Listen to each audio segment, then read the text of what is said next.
أعوذ بالله من الشيطان الرجيم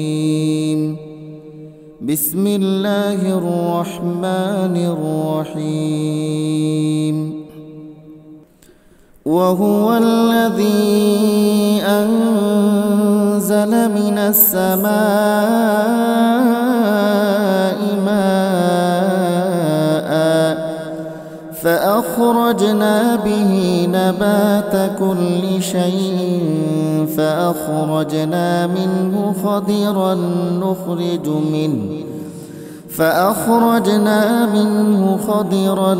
نخرج منه حبا متراكبا ومن النخل من طلعها قنوان دانية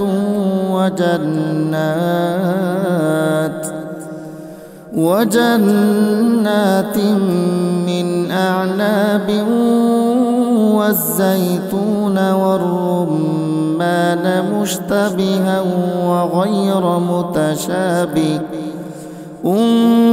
انظروا إلى ثمره إذا أثمر وينعي إن في ذلكم لآيات لقوم يؤمنون। তিনি আসমান থেকে পানির ধারা নাজিল করেন, অতঃপর সে পানি দিয়ে আমি সব রকমের উদ্ভিদ ও গাছপালা জন্মানোর ব্যবস্থা করি। তা থেকে সবুজ শ্যামল পাতা উদ্গত করি। পরে তা থেকে পরস্পর জড়ানো ঘন শস্য দানাও সৃষ্টি করি এবং ফলের ভারে নুয়ে পড়া খেজুরের গোছা বের করে আনি। আঙুরের উদ্যানমালা, জলপাই ও আনার পয়দা করি। এগুলো একে অন্যের সদৃশ্য হয়, আবার একটার সাথে আরেকটার গড় মিলও থাকে।